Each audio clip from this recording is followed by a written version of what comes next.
I'd like to say good evening and welcome to the many participants we have on this lecture this evening. I understand we're receiving numbers in the hundreds, which is fantastic. As Martin said, my name is Alec Cameron. I'm the Vice-Chancellor here at Aston, and I'd like to thank everyone for joining us for what will be the last in the Aston Talks series for 2020. And this evening's speaker, as you're aware, is Professor Claire Farrow, who is Professor of Children's Eating Behaviour and Director of the Applied Health Research Group in the College of Health and Life Sciences at Aston. And Claire is also the Deputy Associate Dean for Research in the College. Claire read her degree in psychology at the University of Birmingham in 1998 and stayed on to complete her PhD with Professor Jackie Blissett, working at the then Women's Hospital in Edgbaston, exploring the development of children's feeding and eating behaviours during the earliest stages of life. After a brief period as a postdoc at the university, she obtained her first permanent position as a lecturer in psychology at Keele University, where she worked for 2 years. She then moved to Loughborough University, where she helped establish the Lucrid Group, a newly formed group focusing on eating behaviour research under the leadership of Professor Caroline Meyer. After 7 years at Loughborough, she moved to Aston University in 2013, where she was promoted to Reader in 2017 and awarded her personal chair in 2019. She was also reunited with her former colleague, Jackie, who gave her inaugural lecture at Aston in November 2018.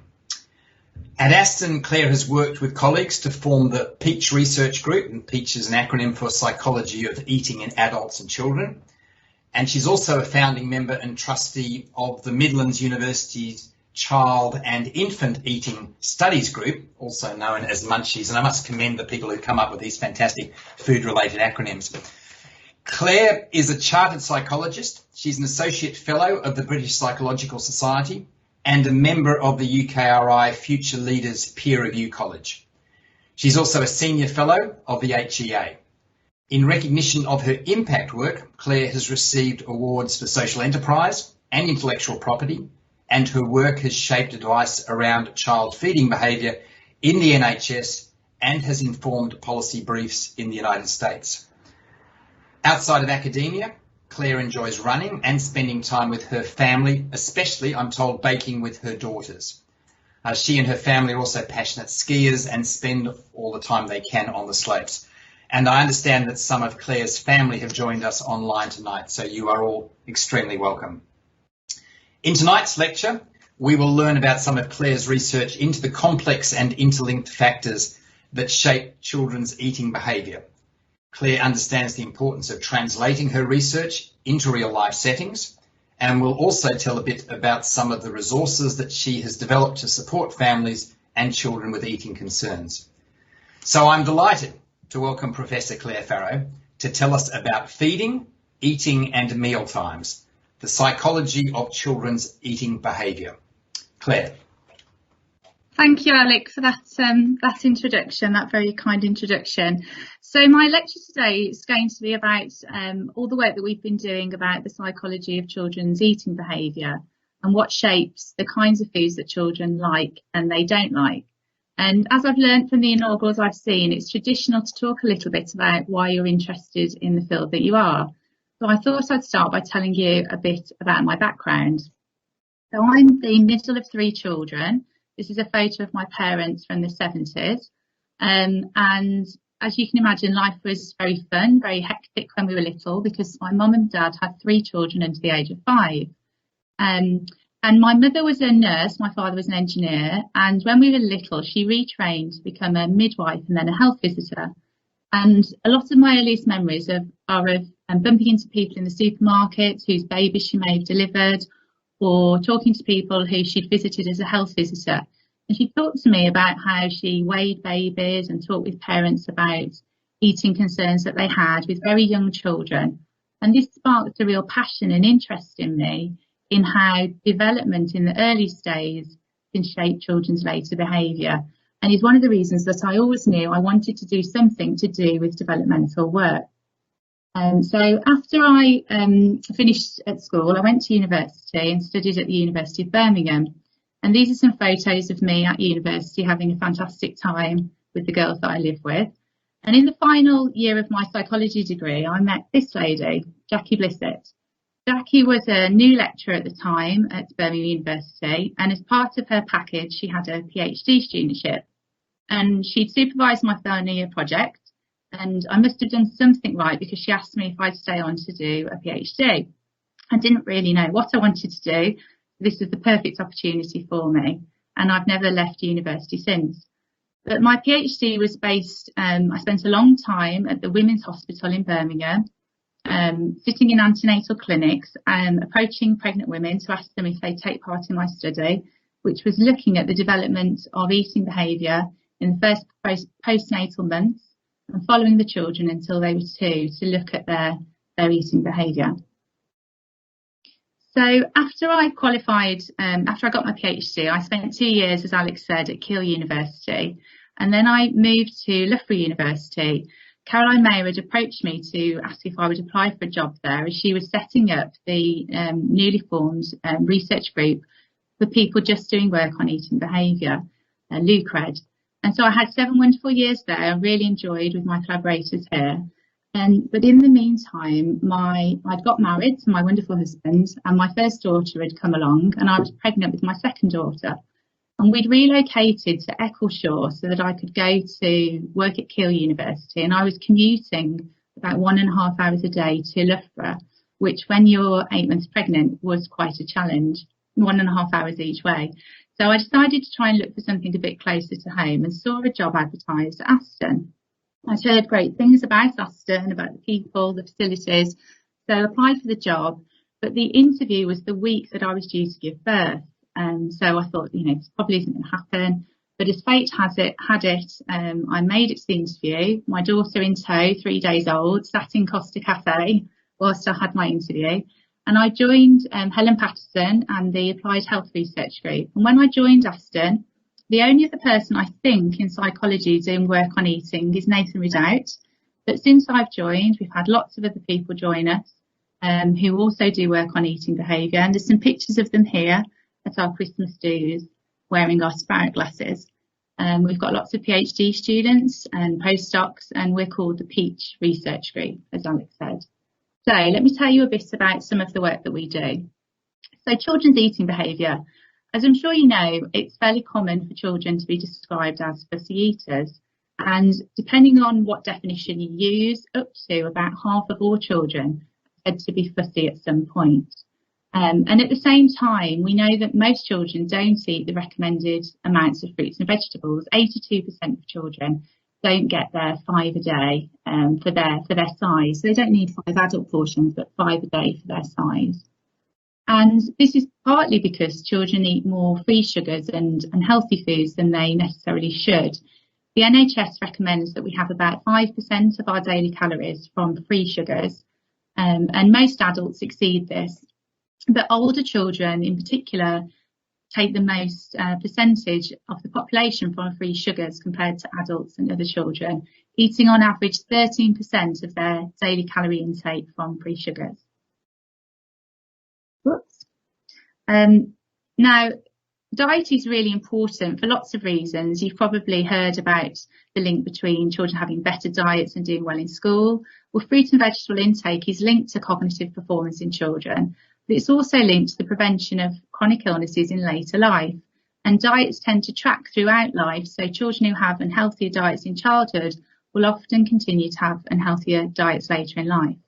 And a poorer diet in adulthood can be linked to risk of stroke, heart attack and some cancers. But diet isn't just important for our physical health, but also our mental health. And there's been studies that showing that people who have healthier diets report better feelings of well-being, report feeling less depressed.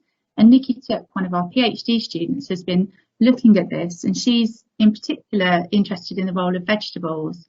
And Nikki's focusing on folate and has found that many vegetables, a diet richer in vegetables, does seem to be linked to better well-being in adults. Of course, diet is also important for shaping our weight, and we know that an unhealthy diet is linked to the risk of gaining weight. And these figures quite nicely illustrate the pattern of weight across early childhood. The reddish figures are reception and the percentage of children of different weights when they start school at age 4 to 5. And as you can see, about 22%, roughly 23% of children are overweight or obese at the start of school. But by the time children leave school, this figure jumps to be about 34%. So, dietary related weight gain seems to increase across those early formative years. And anyone who works in this area will tell you that the factors that shape weight gain and obesity are really complicated. This figure is taken from the Foresight report, which was commissioned by the government to look at all the interlinked factors that come together to shape weight gain in adults. And as you can see, there's a role for individual psychology, biology, activity, food production and the food marketing companies, and society more generally.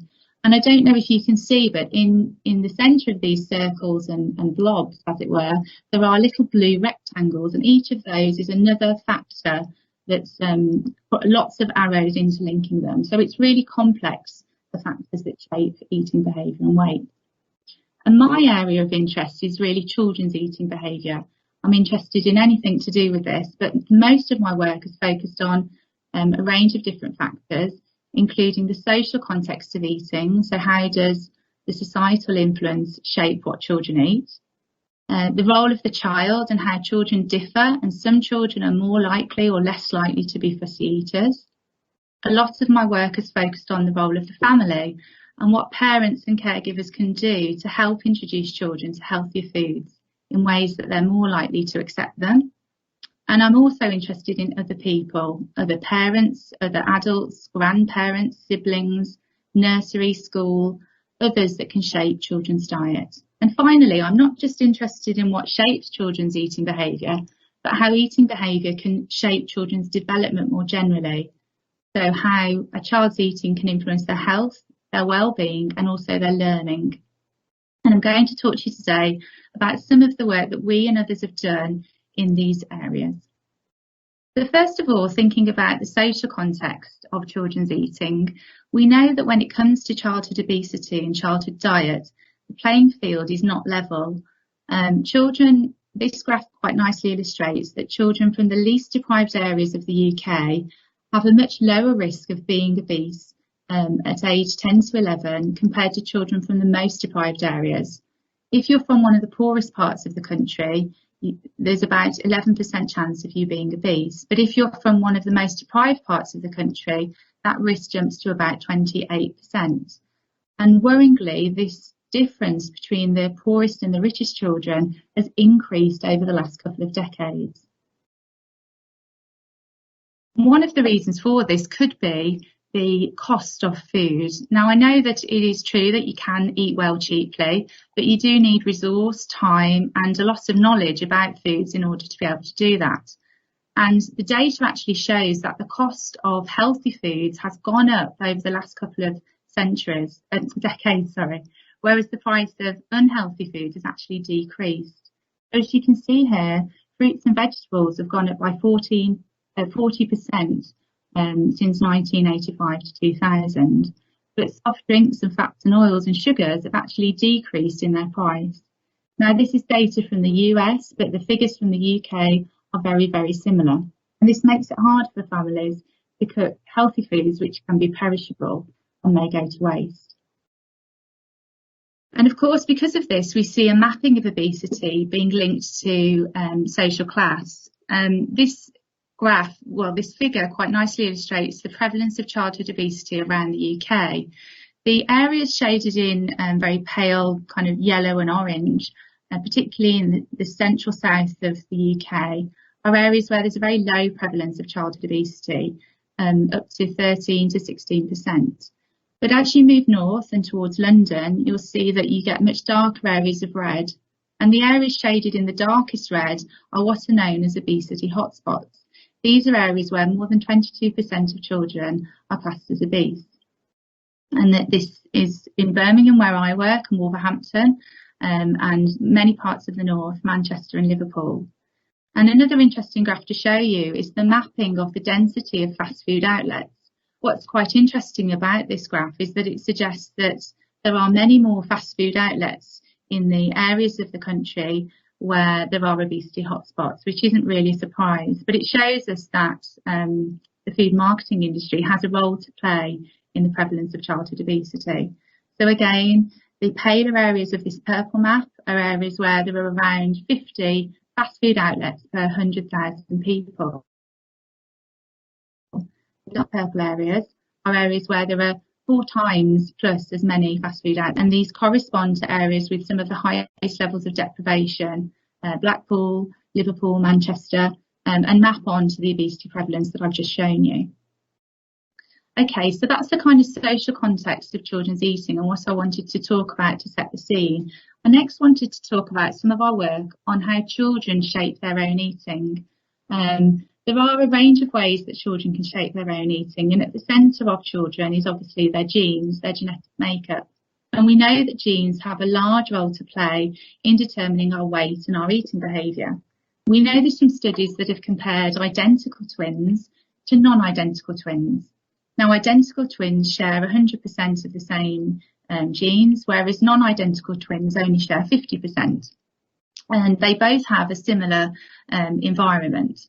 So people have compared the prevalence of obesity and certain eating behaviours in these two groups and have shown that there is much more similarity in identical twins, suggesting that there's a genetic contribution.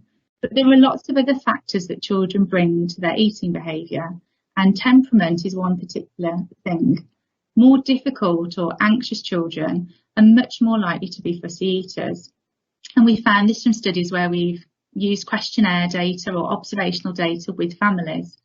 And at the same time, children who are more impulsive are more likely to be overweight or obese, more likely to seek out food and overeat. But there are other factors about children that link to their eating behaviour, and one of those is sensory sensitivity. Now, sensory sensitivity is quite simply how sensitive we are to our different senses. So we have senses for touch, taste, smell, and hearing, of course, and some children are particularly sensitive to those senses. So, for example, a child who is very sensitive to touch might be a child who really doesn't like messy play, or a child who on a beach holiday doesn't like to get their feet in the sand. And children with certain sensory sensitivities have been shown to be more likely to be fussy eaters in a range of studies. And then finally, another area that helps to shape children's eating behaviour is neophobia. Now, neophobia literally means fear of new foods, and neophobia is a phase that most children will go through starting around 18 months. Usually, when children get to around this age, they start to become much more fussy and much more scared of trying new foods. Neophobia tends to decrease around 2 to 3, but can last longer in many children. And we believe that neophobia is actually potentially evolutionary. It may be a behaviour that's developed to stop children from putting unknown foods into their mouths, because when we were in the wild, this could have been poisonous. Now, unfortunately, bitter foods tend to be more likely to be poisonous, and children show this neophobic response most for bitter foods. Sadly, many vegetables are bitter, and this often poses parents difficulties trying to get children in this stage to try new vegetables. I next wanted to talk about parental influences on children's eating, and a lot of my work has focused in particular on this area. Parents and caregivers shape what foods young children have access to, what foods are in the home, where and when children can eat them. But parents also have specific rules around foods that they might bring to their children. So some children are told to clean their plates, to finish all the food they're given. Other children have free access to a snack cupboard, which they can help themselves to at any time. These kinds of rules around feeding and practices have been shown to shape the way that children eat. And I wanted in particular to talk about 2 feeding practices that have been most studied by ourselves and others in this area. The first is what parents often will do when they want to get their children to try a new food. A very natural response is to prompt or encourage the child to try the food, and this can be very beneficial for getting children to taste new foods. But as soon as this prompting or encouragement becomes pressure and children are aware that it is pressure, we know that this tends to have a counterproductive effect and tends to backfire for parents. Children tend to like less foods that they're pressured or forced to eat. And there was a fantastic study by Amy Galloway in the States some years ago where she split children in nursery into two groups, and all the children were given a soup to eat. The one group of children had a researcher who sat next to them and once a minute said, "Finish your soup." And the other group of children had a researcher sat next to them who said nothing. And what Amy found was that the children who were told, "Finish your soup," 4 times during their meal, liked the soup less, ate less of the soup, and made more negative comments about the soup. So pressure to eat does seem to have a negative impact on children's likings for food. And in other work, Laura Holcroft, who did a PhD with us some years ago, worked with pre-adolescent children aged about 8 to 11. And what she did was she asked the children how often they were pressured to eat food at home. And she looked at their eating behaviour, their dieting behaviour, whether they were likely to overeat. And what she found was that the children who said they were pressured the most at home were more likely not only to be dieting, but also to emotionally eat and to eat when they weren't hungry, which are obviously behaviours that we would want to avoid if possible for our children. Now, the other practice at the opposite end of the spectrum is what to do if you have a child who is driven to eat, a child who you know is eating too much or too many unhealthy foods. And it's very natural for parents in this situation to restrict what the children are eating. Now, there are 2 different types of restriction: covert restriction, which is restriction the child isn't aware of, and overt restriction, which the child is aware of. And covert restriction, which is not keeping unhealthy foods in the house, not visiting fast food outlets if you don't want your child to have pizza, for example, is linked to having a healthier diet for the child. But as soon as children become aware that they're being restricted and that foods are forbidden, they tend to crave those foods. And Fisher and Birch in the 90s did a really interesting study where they showed children 2 very similar cereal bars. They were only different because one was flavoured, I think, with apple and one was flavoured with a different flavour, perhaps, let's say, peach, just to give an example. And what they did was they let the children have free access to one of the bars, and the other bar they kept in a glass jar and only let the children touch it at certain times. And again, what they found was that children desired that food more, they talked about it, they craved it, they wanted to eat it. So the more we restrict food, the more children will crave it. So the key is to covertly restrict the foods that you don't want children to eat. We also know that restriction is linked to emotional eating in children, and we've done work in the lab where we've brought children in, worked with them and their families to look at the development of emotional eating. And what we found is that parents who say they use more restriction with food have children who 2 years later emotionally eat more. And Rebecca Stone here is doing her PhD now, looking at the development of eating when children are bored and looking at what feeding practices might influence that behaviour. So it's all well and good knowing what not to do, but what families need is advice about what is helpful to get children to try new foods. And these are probably the 4 most effective strategies that have been studied by researchers in this field. We know that involving children with foods, playing games with foods, growing foods, cooking foods can be really effective at getting children to try foods that they might not otherwise try. One of the most effective ways to get children to like a new food is to repeatedly offer that food. Children like what they know. And unfortunately, most people will assume that a child doesn't like a food if they refuse it a couple of times. But we know in the neophobic period in particular, so from about 18 months to 3 or 4 years, it can take more than 10 offerings or tastes of a new food for a child to develop a liking for it. So it's worth not giving up if you do have a fussy eater. We also know that watching other people eat and enjoy food, which we call modelling, is linked to trying new foods. And this is one reason why children often eat foods at nursery or school, which they won't eat at home, because they're just copying other children. And finally, there's been quite a lot of work now about rewards, which has shown that small rewards, such as stickers, for tasting foods, can be really effective at helping children to achieve that repeated taste of new foods. But what's really important is that we don't use one food as a reward for eating another. And there's very good reason for this, because what usually happens is a parent will say, if you eat your vegetables, you can have dessert. And what this does in the child's mind is make the vegetables seem like a punishment that they have to endure to get the reward of dessert. So it reinforces existing beliefs about foods that aren't particularly helpful for children. And Claire Holly did her PhD many years ago looking at some of these strategies. So she focused on the 3 strategies here on the left. She recruited a sample of 90 families, and all of the families took part in a 2-week intervention where they chose a vegetable that they wanted their child to try and repeatedly offered the vegetable every day for 2 weeks. In a third of the sample, the parents also ate the food in front of the child and showed them that they enjoyed it. And in another third of the sample, the parents also gave the child a sticker if they tasted the food and said, "Well done, you're a great taster." And what Claire found was that in all of the groups, there was an improvement in children's liking and intake of their vegetable from the start of the study to the end of the study. But in the group of children who did all 3 things, there was the biggest change. So we need a combined approach to tackling fussy eating in children. What was most interesting for me about Claire's study, though, was that how successful this intervention was depended on the child.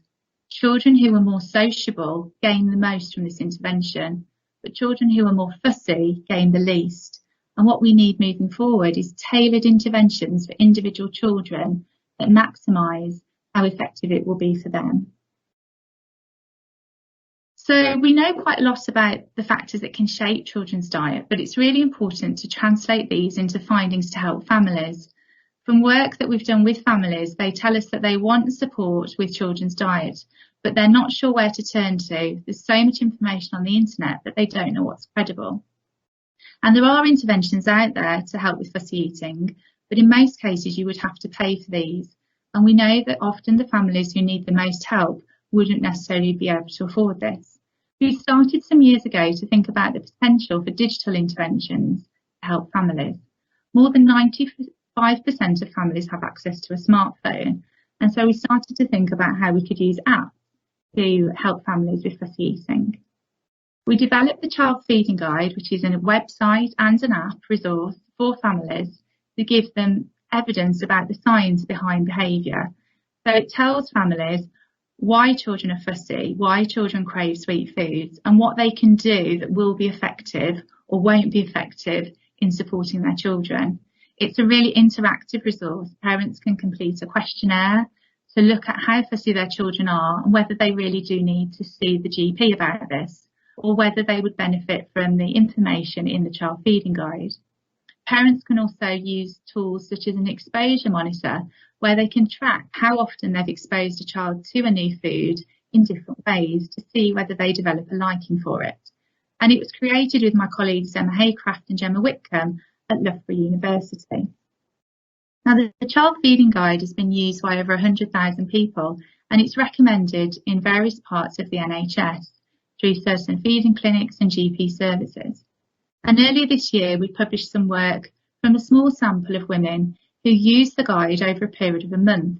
And what we did was to measure their anxiety and the feeding practices that they used before and after they used the guide.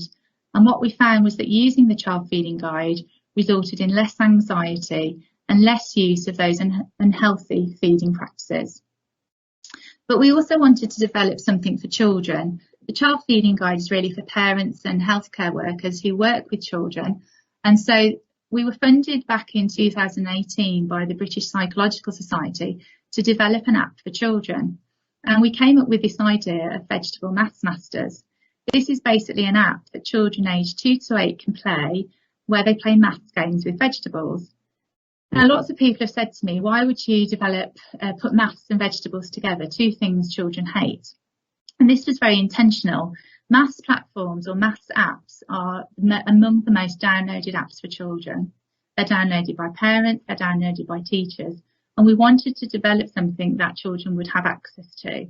and it was developed with experts in human-computer interaction at Aston and my colleagues at other institutions listed below. And this is what Vegetable Maths Masters looks like. Children, depending on their age, can play different games with vegetables. So they can draw with vegetables, they can count, they can add, and older children can play basic fraction and times table games. And importantly, the vegetables are images of real vegetables. Our developers couldn't understand why we didn't want them to create beautiful images of fancy vegetables, but they had to be real vegetables so that children would recognise them in life. And in the settings part of the app, parents can turn on or turn off the vegetables that they want their children to play with. And the app is basically filled with all of the evidence-based strategies we can think of that will help children develop a liking for the vegetables that they play with. So children choose a character, they can choose a rabbit, a teddy or a child to play with, and they feed that character throughout the game. Their character is happy and says things like, yummy, I love broccoli, or whatever vegetable they're playing with, to model that vegetable intake, to show them that someone else likes that vegetable. And finally, the children are rewarded for eating the vegetables. They collect stars every time they play with the vegetables, and they can use these in a gift shop. And here in this picture here, you can see Sam the squash, who you can buy a hat, glasses, shoes, whatever you want to decorate him. But there's also Chloe the carrot and Polly the pea and some other vegetables there. So the most important thing for us is, does it work? And I have to thank Esme Belcher and Charlotte Webber, who helped us with this work. Esme did her masters and Charlotte worked with us as a researcher, assisting with all of the app work. And Esme went into schools and she recruited children in nursery and school and split them into two groups. And half of the children played with Vegetable Maths Masters and half played a control app. So another app without food, but with maths games. And what she did was she gave all the children access to 4 foods: carrot, sweet corn, yellow pepper and tomato. They had access to the foods in bowls before they played with the game and after. And she measured how much the children liked the foods and how much they ate. And what she did was she turned on carrot and sweet corn in the game so the children played with them. And she turned off yellow pepper and tomato. And what she found was that children who played Vegetable Maths Masters ate not just more carrot and sweet corn, but more of all of the foods compared to the control group. So the app seemed to have this positive impact on not just the foods that the children played with, but other foods. It seemed to have a generalising effect. Now, these foods are all quite sweet fruits and vegetables. And what we want to test now is whether we can also see a positive impact for harder, bitter foods, such as broccoli and spinach. And this is something we were testing prior to lockdown and hope to get back to when we can. And the final area that I wanted to talk to you about is the impact of children's eating behaviour on development more generally. So in particular, I'm interested in how children's eating can shape health and well-being, but also learning. And the work that I'm going to talk about today is particularly focusing on the role of family meal times and how family meal times can shape behaviour and development beyond meals, beyond eating. Now, family meal times have been linked with fussy eating. Faye Powell did her PhD with me some years ago looking at this, and she went into families' homes and observed families with their children. And what she found was that families who ate with their children and ate the same food had children who were described as less fussy. But the benefits of family meals seem to extend beyond eating. Families who regularly eat together report that their children are less likely to smoke and drink alcohol.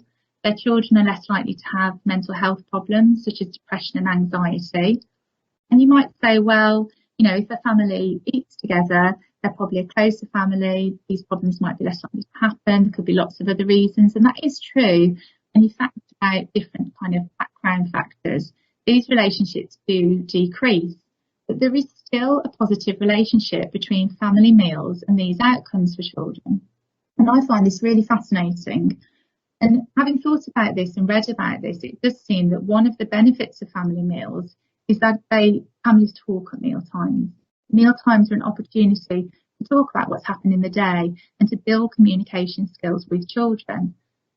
We also know that parents talk to children in different ways at family meals, and family meals are linked with a lot of explanatory talk, a lot of debating, thinking about complex problems, and talking about different views on a matter. And this is the kind of talk that we often don't see elsewhere. And it doesn't matter what a parent's education or social background is, you still see this kind of talk irrespective of that. So I wanted to talk to you about two studies that we've got ongoing that are looking at family mealtimes. The first is a study looking at the complementary feeding period. So this is very young children who have just moved from a milk diet to a solid food diet. And this is a project that we're running with my colleagues in Italy and the US, Elsa Adesi and Amy Galloway. And it's been funded in Italy by the Italian Ministry for Education, and it's known as the Spoon Project. And what we're looking at is the differences between the ways that children are introduced to solid foods. So in some families, children may sit alone and feed themselves. Some children will sit opposite a parent who will feed them with a spoon, one-to-one. Whereas some children will sit with a family. And of course, in many children, they will do all three of these things. And there are also differences with some children feeding them and other children being fed, and some children eating pureed food that's been blended down, whereas other children start their diets on finger foods or whole foods. And we're looking at how these differences relate to not just what children eat, but to their development more generally. And these findings haven't been published yet, so I don't want to say too much about them. But what we're finding so far is that children who eat with their family more and eat more independently do appear to have better language development at this very early age. Now, of course, we can't rule out that the children who would have better language development anyway might be fed differently, but we're trying to look at that in more depth. And then the second study I wanted to talk to you about, which really is a work in progress, is a project that we've got in Kenya and Zambia, funded by the SRC through the Global Challenges Fund. And this project is with children in Kenya and Zambia. Now, the difficulties around eating are very different to the difficulties in the UK. Around 40% of children are malnourished, and so the focus on diet is obviously very different. But what's really interesting about Kenya and Zambia is that children also tend to be quite behind in school, on average 2 years behind the expected level. Dropout from school is really high, especially in girls, and many teachers come to the regions that we're working with from outside regions and often don't speak the home language of the children in school, so the disconnect between home and school can be really high. So our project is looking at how we can improve and support early language development and children's nutrition by bringing home and school together to increase school retention. This is a picture of our team. Laura Shapiro is our PI on our GCRF project, and we've got a large group in the UK in orange, Artembo and Barnabas in Zambia, and Grace, Pam and Henriette in Kenya. And what we're doing is we're recording multiple meal times with the children in home and in school, and looking at how language is shared between children and other children, and between children and other adults. And we're looking at bringing out the behaviours linked with better nutrition, linked with better language, and how we can bring the home and school environment closer together to support children's retention in school. So just to summarise, I think over the last 30 years, we've learnt a lot about what shapes children's eating behaviour. But what we need to do now is to put this research into practice in tailored and effective ways, working across disciplines more. It's most likely that approaches that are tailored to individual children will be the most effective. And just to give you an example of that, Becky Clark here, who just passed her PhD on her Viva on Friday, her PhD was funded by the Women's and Children's Hospital. And she's been looking at how interventions to support healthy weight management should be tailored for children who have asthma. Children who have long-term conditions such as asthma have different needs to children who don't have those conditions. So in children with asthma, for example, children might be taking steroid medication, they might be worried about exercising because of becoming breathless, and there are other factors that shape their diet.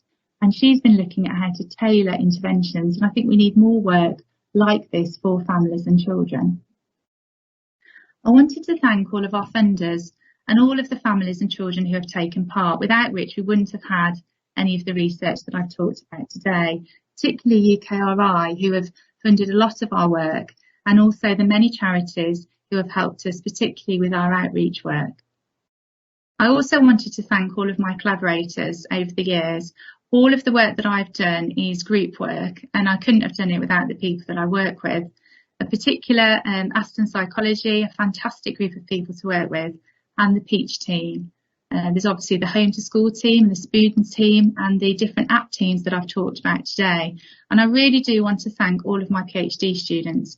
This picture here is of us at a Christmas do, and I think I've superimposed Beck on there because she wasn't at that one, but I think my current students are all there otherwise. They really have taught me a lot about research. And here you can see the team out in Kenya from when we visited there earlier the year. I want to thank Ross Bill and Helen Patterson, some of my female mentors at Aston, and in particular I want to thank Jackie Blissett and Emma Haycraft. As you've seen, Jackie has been with me since the start of my academic career. It's her fault that I'm in academia, and she's been a fantastic mentor to me and someone who has really helps to bring things down to earth and just put things in perspective. And Emma Haycraft, who has been a fantastic source of support, particularly for all of our digital work. And then finally, I must thank my husband, my wonderful husband, and my parents who have really supported me and pushed me to go for things when I otherwise wouldn't, particularly my mum, who has given me lots of free hours in childcare to look after the children, without which I wouldn't have returned to work.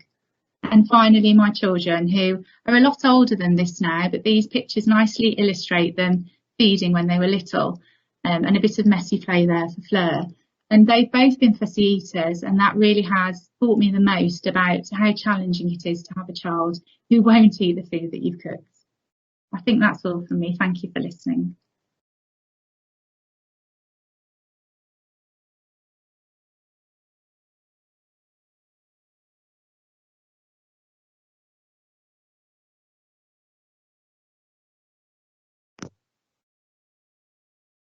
Thank you, Jackie. You're now live.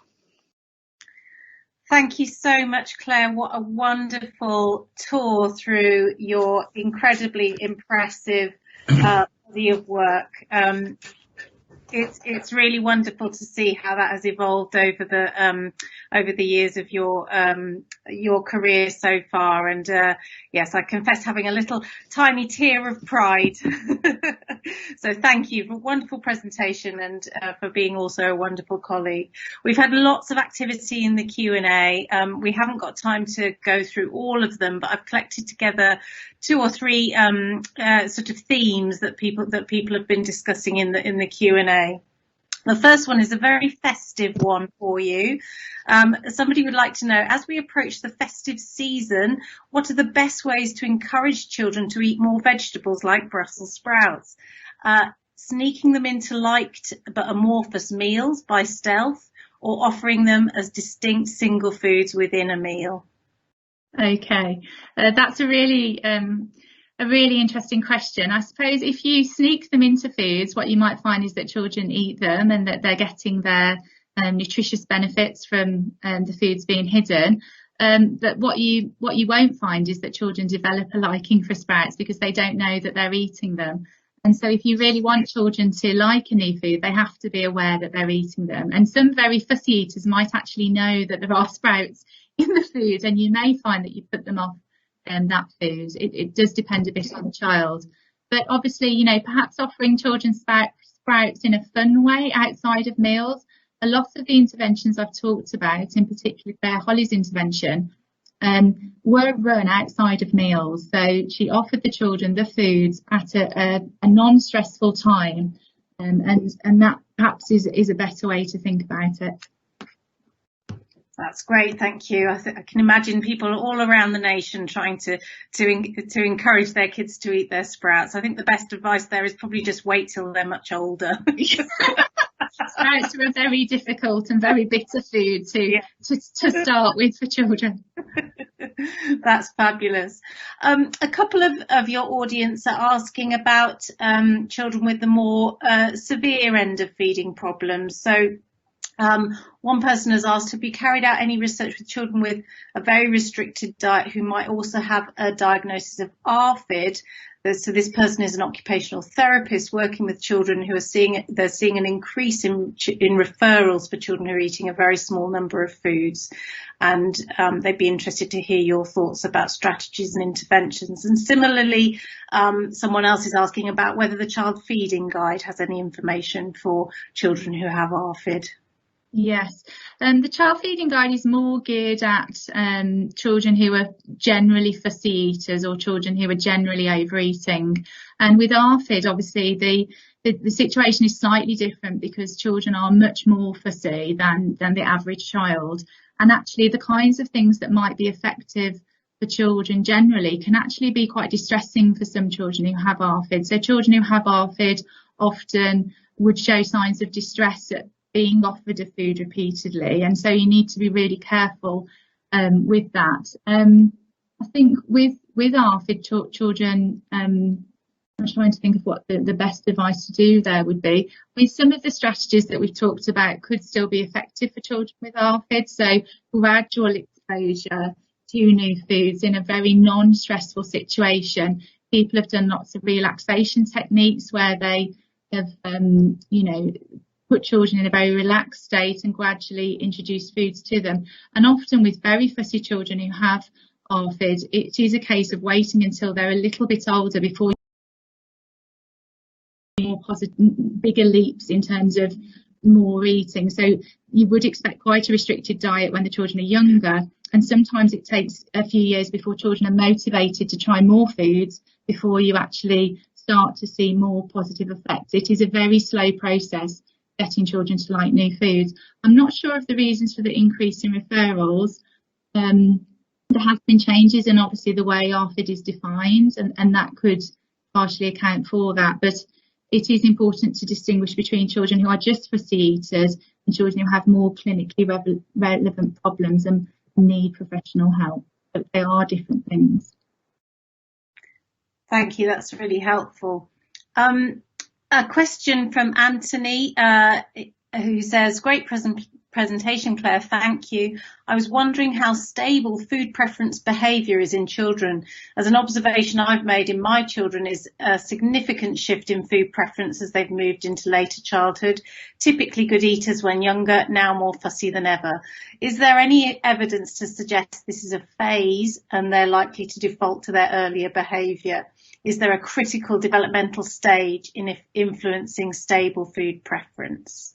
Gosh, that's an interesting question. I haven't got any data on that, so I'm not sure. I mean, I think that there is evidence that eating behaviours track across life in terms of children who are more fussy tend to remain more fussy, and children who are sort of emotional overeaters tend to be emotional overeaters. So we've seen some tracking, and there is tracking in diet. Children with healthier diets often will go on to have healthier diets, but diets do change, and particularly when children become more autonomous and can go to the shop and buy food themselves, they will buy what they want to buy. And so actually trying to get to a child who likes healthier foods can be really important early on, because they're more likely to carry it with them. Whether they'll default back to their healthy eating that they had when you were in control of their diet is an unknown. I think possibly not. And there are other factors that shape diet sort of post into the older years. So I think thinking about the food environment, the kinds of foods that are available at home for them, because that's perhaps where you've got the most influence on what they eat, rather than when they're out at the shop or with their friends, and just thinking about how you can make that environment as healthy as possible is the best way to try to influence their diet. That's great, thanks. I think we all worry, don't we, as our children grow older, that any good habits we did manage to impart might fade away. But yeah, that's great. I think we've just got time for a couple more. So there are a couple of people asking about sort of fussier eating in older children. So one person asks how your research might translate to dealing with older children. Could some of these strategies also be useful for those older children? so is there anything in your research for encouraging healthy and or more varied eating in older children or teenagers? Yeah, I think some of the work that we've done with older children and teenagers shows that eating behaviours that are more sort of worrisome often tend to be on the dieting and restricted eating side of things. Obviously, diet's really important still, but this is an age when you start to see an increase in sort of eating disorder behaviour. And so, this is often linked to other kind of mental health concerns in children, such as greater anxiety. And so just kind of thinking about the wider health and happiness of the child, and thinking about whether food is a source of comfort and support for them, looking out for that kind of thing is important. I mean, some of the work that we have done, particularly the project I mentioned looking at asthma, is with slightly older children and looking at what they think about what they eat and what their parents think. And children talking about using food as an emotional tool, using food as a comfort when they've had a bad day, and trying to understand the reasons behind that and how important food is in society as a kind of crux for people, as an emotional tool. Now, I don't have all the answers for how to stop that. That's more into the realms of people working with older children, but just trying to teach children from a very young age that when they're upset or when they're distressed, that food isn't the answer. Not giving them a cookie if they hurt themselves, but giving them a cuddle. And if they go to eat food, saying, well, you're not hungry now, let's deal with the problem at hand. Because often children are surrounded by people who will give them a cookie if they hurt themselves and use food as an emotional crux.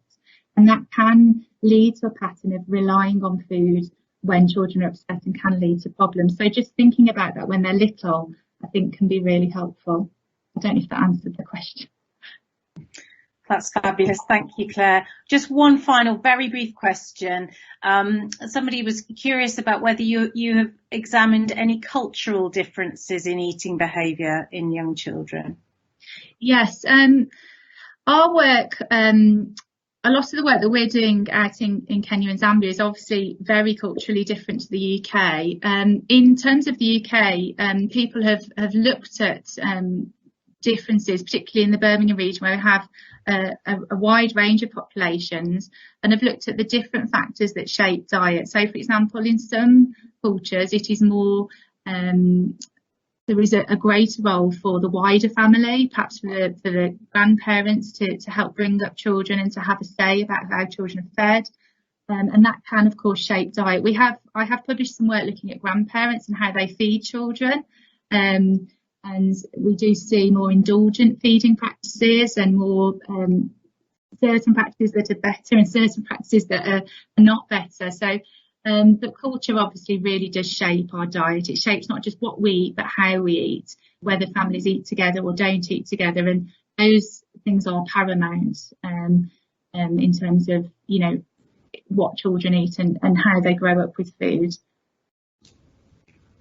Thanks so much, Claire. The really wonderful responses to all of these questions. We could talk about this all evening, I'm sure, but we're running out of time. So it's my pleasure to hand back over now to Alec. Good. Thanks, Jackie, and thanks, Claire. I've got a few tasks to perform tonight. The first is on behalf of all of us to thank Claire for her wonderful presentation, and it has been a wonderful presentation. I think, great communication.